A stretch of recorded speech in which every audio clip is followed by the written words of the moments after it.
Bismillahirrahmanirrahim. Terima kasih Arif Tuan yang di-Pertua Dewan, perwakilan kerajaan, sahabat pembangkang, seterusnya sidang, hadirin yang budiman. Assalamualaikum warahmatullahi wabarakatuh dan selamat bersidang buat anda semua. Usul pada suku akhir pada hari ini, GST pengimbang kepada taraf hidup. Bagaimana perwakilan pembangkang pada hari ini menerangkan kepada anda? Yang pertama telah menghujahkan kepada anda keadaan sebenarnya GST ini bukanlah pengimbang kepada taraf hidup. Kerana apa? Kerana GST tidak mampu untuk memenuhi 4 ciri taraf hidup yang baik. Pertama, pengekalan harga yang stabil untuk semua. Kedua, pengekalan kos hidup yang rendah. Ketiga, dalam aspek infrastruktur. Dan yang keempat, untuk meluaskan perkhidmatan asas yang berpatutan kepada rakyat. Itu yang telah dihujahkan oleh Ketua Pembangkang pada hari ini. Namun Tuan yang di-Pertua Dewan, masalah timbul seawal pendefinisian dan juga pembentangan konseptual oleh Perdana Menteri pada hari ini. Apabila mereka mengatakan pengimbang itu adalah alat untuk mengimbangkan, yang mana mereka akan menaikkan kuasa beli pengguna melalui pelaksanaan GST. Dalam penghujahan mereka pada hari ini, mereka ingin menunjukkan 160 buah negara telah pun melaksanakan GST. Namun sedar atau tidak sedar Tuan yang di-Pertua, kenapa pada hari ini Malaysia tak nak melaksanakan GST? Kenapa masih ramai lagi pihak-pihak rakyat-rakyat serta pembangkang ini menuntut kepada pemalsuan GST? Kerana mereka sedar GST ini akan menaikkan harga barangan. Kenapa pula pihak kerajaan pada hari ini mencadangkan untuk mengurangkan harga barang melalui pelaksanaan GST, sedangkan GST ini adalah untuk mengurangkan masalah defisit negara, bukan untuk mengurangkan harga barangan. Itu yang pertama. Dan kata mereka pada hari ini harga rendah itu disebabkan oleh pelaksanaan GST, sudah saya bidas sebentar tadi.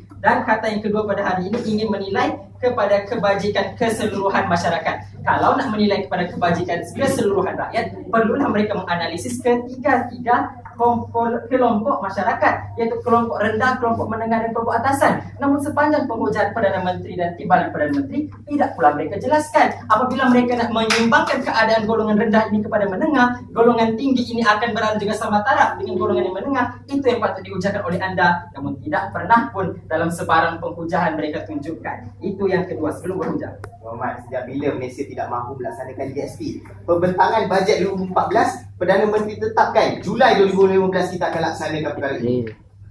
Bukan terkait utamanya, masalahnya sekarang pada hari ini sekiranya nak melaksanakan GST ini fungsinya untuk mengatasi masalah defisit negara, bukan untuk mengurangkan harga barangan negara. Sedangkan pada bajet 2014 sendiri, kerajaan telah memotong RM7.29 bilion ringgit jumlah subsidi rakyat. Sudahlah dikurangkan jumlah subsidi rakyat, kita tingkatkan lagi harga barangan melalui pelaksanaan GST. Maka katanya bukan keadaan pengurangan dalam aspek harga barangan yang seperti mana mereka telah hujahkan. Itu masalah perwakilan kerajaan pada hari ini. Baiklah Tuan yang di-Pertua, setelah yang pertama telah menghujahkan kepada anda GST ini bukan keadaan pengimbang kepada taraf hidup rakyat, saya akan tunjukkan kepada anda apakah sebenarnya implikasi yang buruk yang akhirnya menyebabkan keadaan itu bukanlah keadaan pengimbang Tuan yang di-Pertua Dewan. Kita lihat dalam penghujahan analisis pertama, bagaimana ia akan menjejaskan golongan berpendapatan rendah. Menurut laporan Jabatan Perangkaan Malaysia, 40% rakyat mempunyai pendapatan di bawah RM2,500 dan 80% itu adalah golongan Melayu dan golongan Bumiputra. Dan laporan daripada POMKA sendiri telah menyatakan 47% pekerja muda di negara kita dibebankan dengan jumlah hutang yang sangat serius, dan kajian daripada Pusat Penyelidikan dan Pendidikan Pengguna mengatakan 30% gaji itu digunakan untuk membayar hutang. Apabila keadaan pengguna-pengguna ini hanya berfokus untuk membayar hutang-hutang mereka dengan keadaan peningkatan harga barangan disebabkan oleh pelaksanaan GST, makna katanya mereka ini akan lebih terbeban. Keadaan terbeban ini bukanlah keadaan pengimbang kepada taraf hidup. Itu yang pertama. Implikasi kedua pada hari ini, bagaimana ia akan mewujudkan keadaan inflasi kepada negara apabila keadaan harga barangan meningkat. Sebagai contoh saya nyatakan kepada anda, kalau RM100 itu dahulu sebelum pelaksanaan GST, kita boleh membeli 3 buah kasut. Namun setelah pelaksanaan GST, dengan RM100 kita hanya boleh membeli 2 buah kasut.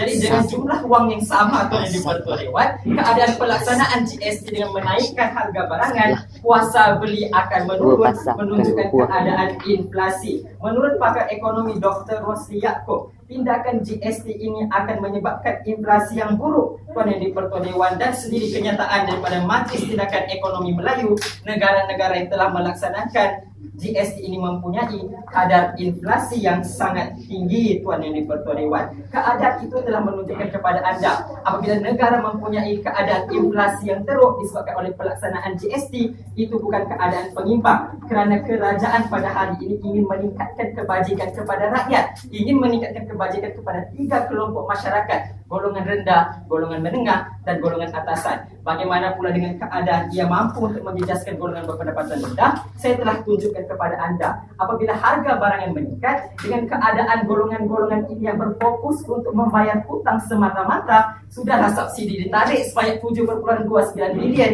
pada bajet 2014, menunjukkan keadaan mereka ini terbeban, bukan pengimbang kepada taraf hidup. Silakan. Sebab boleh menganggap apa yang bakal berlaku pada masa hadapan.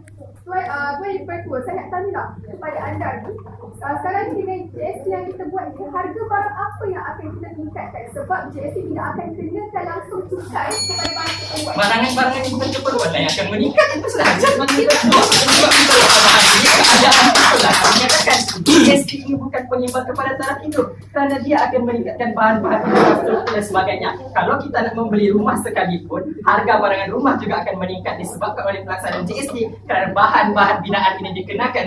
GST tidak pernah pun dianalisis dengan baik dan dia meningkat dari 56% tersebut. Tuan yang di-Pertua Dewan, rangkuman kes pada hari ini cukup mudah. Yang pertama, telah menghujahkan kepada anda bagaimana keadaan GST ini bukan pengimbang kepada taraf hidup. Itu analisis penafian, dan saya telah buktikan kepada anda sebenarnya GST ini akan membawa implikasi negatif dan implikasi yang buruk, yaitu membebankan golongan rendah dan menengah, dan juga akhirnya menyebabkan inflasi kepada negara. Mohon terus membangkang. Assalamualaikum.